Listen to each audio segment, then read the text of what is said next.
the Dallas Mavericks decide to show up and show out and open a can on the Boston Celtics last night, 122-84, mind you. I know it was a 38-point beatdown, and as a matter of fact, the Dallas Mavericks were up as many as 48 points last night, so it's nice to see that the supporting cast for the Mavericks decide to join the party and have a grand old time.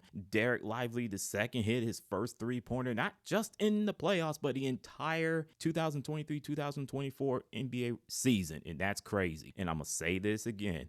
The Duke Blue Devils players, all the hype, deservedly so in collegiate level, but in the pros, they suck. We've seen this time and time again. So you can get mad at me all you want. It's the truth. He's nothing but a dunker, okay? Now, Kyrie Irving, that's a different story. He did his thing. Who else? Oh, yeah, Luka Doncic, a.k.a. Luka Magic, decided to play defense, and that was awesome. I need to see him do that more often so he won't get clowned on by the national media.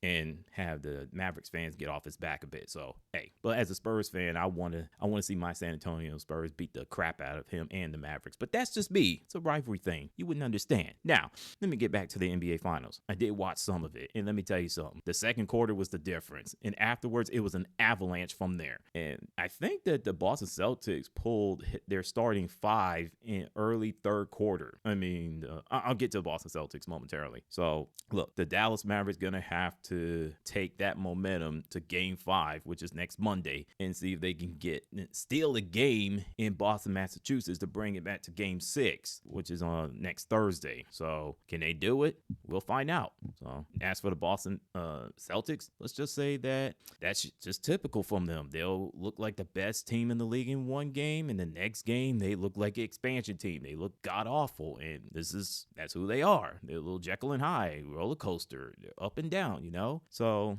I mean, Jason Tatum and Jaylen Brown, they were so bad that they got benched in the early third quarter. I mean, that's how bad it was. And the supporting cast didn't bother to show up in that game. So, in game 5, next Monday, they better come to play because Dallas Mavericks, they're going to try to steal a game in your building. Just be ready. So, now the Sir Charles or the Charles Barkley is going to be retiring from television. He announced it last night. So, I'm pretty sure basketball fans are going to miss hearing that voice of him, even though 2024 and 2025 would be his final season, covering NBA on TV. I do respect him, even though I don't agree with everything that comes out of his mouth. It's awesome to hear that he has an opinion on things, and he's just gonna say what's on his mind and not give a damn what people think and what people say. So, and he's gonna pass the baton to whoever, either Grant Hill or Vince Carter or whoever, in the NBA TV on NBA on TNT or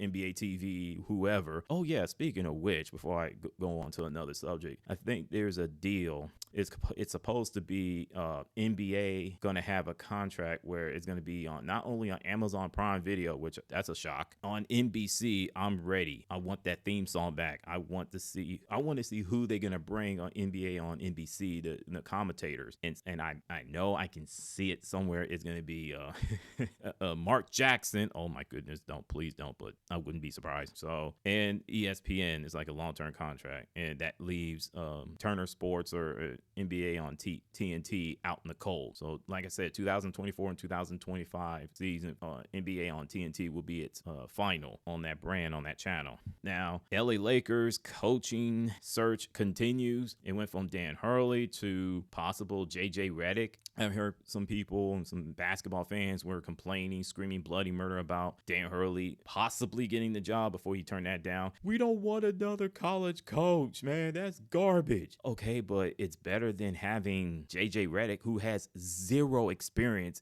on any level. The only coaching experience he has is the AAU. Come on now. But then again, we saw what happened with Steve Nash. He was okay, but I think him with that Brooklyn Nets, and I think that ruined him, had that Frank Reich moment. The only difference is Frank Reich, an NFL player turned coach. We see what happened to him versus Steve Nash. And we all know that he's going to be a Hall of Fame in the basketball, okay?